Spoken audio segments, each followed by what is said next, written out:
नमस्कार। आप सबसे एक विनती है कि इस न्यूज पॉडकास्ट को अंत तक जरूर सुनें और ये न्यूज पॉडकास्ट आप किस जगह से सुन रहे हैं, हमें कमेंट बॉक्स में जरूर बताइए।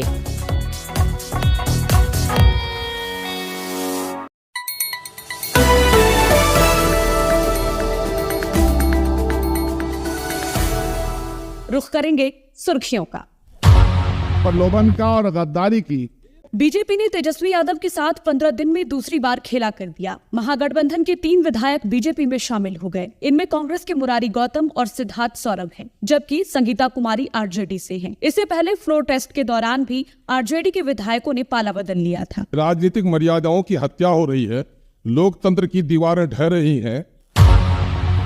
बीजेपी बिहार विधानसभा की सबसे बड़ी पार्टी बन गई है। अब उसके कुल विधायकों की संख्या 81 हो गई है। 75 विधायकों के साथ आरजेडी दूसरे नंबर पर फिसल गई है। सत्ता से बाहर होने के बाद आरजेडी के कुल 4 विधायक पार्टी छोड़ चुके हैं। नीतीश सरकार ने कुलपतियों की बैठक स्थगित करके एसीएस शिक्षा विभाग के पाठक को बड़ा झटका दिया है। विधानसभा में ये जानकारी शिक्षा मंत्री विजय चौधरी ने दिया। इससे पहले राजभवन ने भी विश्वविद्यालय प्रशासन को इस मीटिंग में शामिल होने की इजाजत नहीं दी थी। राजद विधायक किरण देवी के आरा स्थित आवास समेत पटना के 2 ठिकानों पर ईडी ने रेड मारी। ये कार्रवाई लैंड फॉर जॉब केस में की जा रही है। प्रवर्तन निदेशालय की टीम ने विधायक के बेटे को नींद से जगाकर सर्च ऑपरेशन शुरू किया। 200 से ज्यादा गाय भैंस मिले।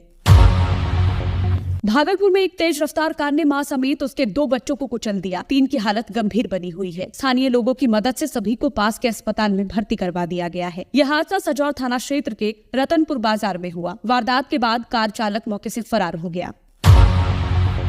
पटना IGIMS में मरीज के अटेंडर और डॉक्टरों के बीच मारपीट हो गई। पहले एक महिला ने हॉस्पिटल स्टाफ के साथ मारपीट की, फिर कर्मचारियों ने मरीज के साथ पहुंचे लोगों की पिटाई कर दी। इस दौरान पिस्टल लहराने वाले चंद्रभान सिंह को पुलिस ने हिरासत में ले लिया है। पूर्णिया में नेता प्रतिपक्ष तेजस्वी यादव की जनविश्वास यात्रा के काफिले में चल रही एक कार दुर्घटनाग्रस्त हो गई। हादसे में होमगार्ड के एक जवान की मौत हो गई, 6 घायल हैं, जिनमें 3 की हालत नाजुक बनी हुई है। मुजफ्फरपुर में सड़क पर दौड़ती एक बस अचानक धू धू कर जलने लगी। हादसे के वक्त कुल 30 यात्री सवार थे। सभी ने किसी तरह कूदकर अपनी जान बचाई। 1 घंटे तक अफरा तफरी का माहौल बना रहा। बस इमली चट्टी बस स्टैंड से निकलकर दरभंगा जा रही थी। अरवल में एक शख्स ने पत्नी से अवैध संबंध के शक में बचपन के दोस्त की गोली मारकर हत्या कर दी। मृतक की पहचान अजय यादव के रूप में की गई है। पुलिस ने आरोपी अनिल चंद्रवंशी को उसकी पत्नी के साथ गिरफ्तार कर लिया है। पटना की बाढ़ में विदाई नहीं किए जाने से नाराज पति ने पत्नी को गोली मार दी। वारदात को अंजाम देने के बाद आरोपी ससुराल से फरार हो गया। दोनों की 1 साल पहले ही शादी हुई थी। 3 राज्यों की 15 सीटों पर राज्यसभा चुनावों के लिए चल रही वोटिंग के बीच समाजवादी पार्टी के 8 विधायकों ने एनडीए का समर्थन किया है। इन 8 विधायकों में शामिल है राकेश पांडे, राकेश प्रताप सिंह, अभय सिंह, विनोद चतुर्वेदी, मनोज पांडे, महाराजी देवी, पूजा पाल और आशुतोष मौर्य। वहीं हिमाचल प्रदेश और कर्नाटक में भी विधायकों के क्रॉस वोटिंग की आशंका बनी हुई है। प्रधानमंत्री नरेंद्र मोदी ने केरल के तिरुवनंतपुरम में एक जनसभा को संबोधित किया। इस दौरान उन्होंने इंडिया गठबंधन पर निशाना साधते हुए कहा, गठबंधन के अंदर आपस में ही विवाद छिड़ा है। लेफ्ट डेमोक्रेटिक फ्रंट यानी LDF की तरफ से वायनाड सीट पर उम्मीदवार खड़ा करने को लेकर भी पीएम ने बयान दिया। उन्होंने कहा कि लेफ्ट चाहती है कि वायनाड से राहुल गांधी बाहर हो जाएं। महाराष्ट्र में प्रदेश कांग्रेस के कार्यकारी अध्यक्ष बसवराज पाटिल ने कांग्रेस से इस्तीफा दे दिया है। अभी तक की जानकारी के मुताबिक बताया जा रहा है कि बसवराज आज शाम 4:30 बजे तक बीजेपी में शामिल हो सकते हैं। इस दौरान बीजेपी के प्रदेश अध्यक्ष चंद्रशेखर बावनकुले और राज्य के डिप्टी CM देवेंद्र फडणवीस भी उनके साथ मौजूद रहेंगे। लोकसभा चुनाव से पहले गुजरात में कांग्रेस के वरिष्ठ नेता नारायण राठवा ने पार्टी छोड़ दी है। आदिवासी नेता राठवा अपने बेटे संग्राम सिंह के साथ गांधीनगर में भाजपा में शामिल हो गए हैं। राठवा 6 बार के सांसद और 2004 में रेल मंत्री भी रह चुके हैं। फिलहाल राठवा राज्यसभा के सांसद हैं। उनका कार्यकाल 2 अप्रैल 2024 को पूरा होगा।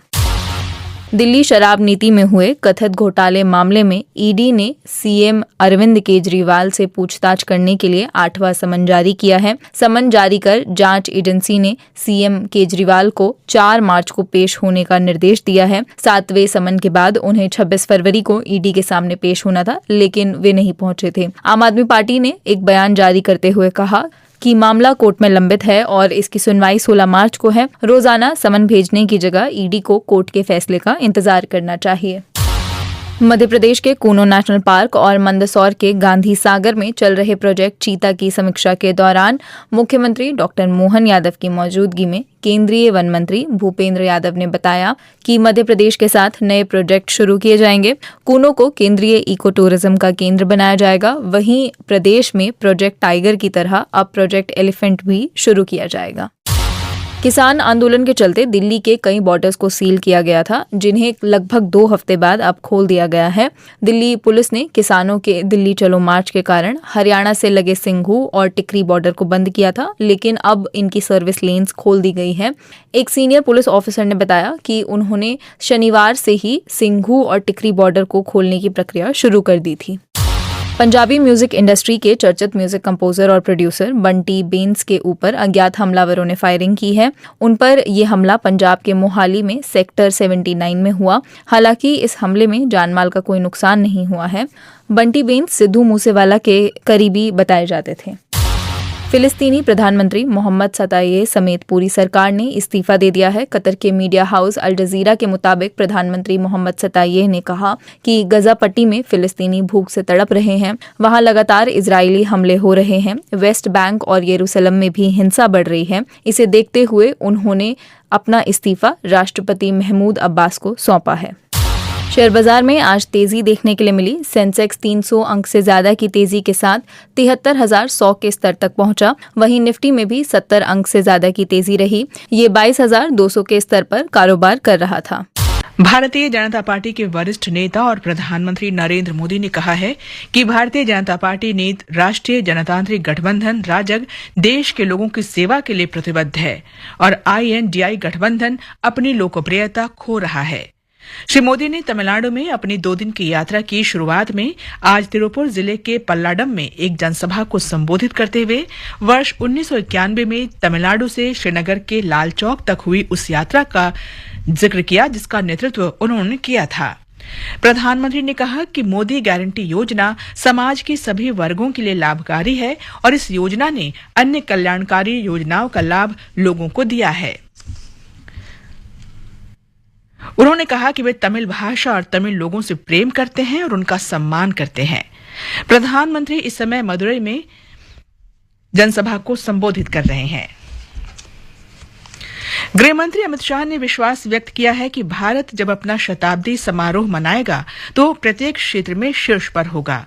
गुजरात के कल्लोल में श्री स्वामी नारायण विश्व मंगल गुरुकुल के नवनिर्मित मेडिकल कॉलेज के उद्घाटन समारोह को संबोधित करते हुए श्री शाह ने कहा कि एनडीए सरकार देश के पूर्ण विकास के लिए वचनबद्ध है।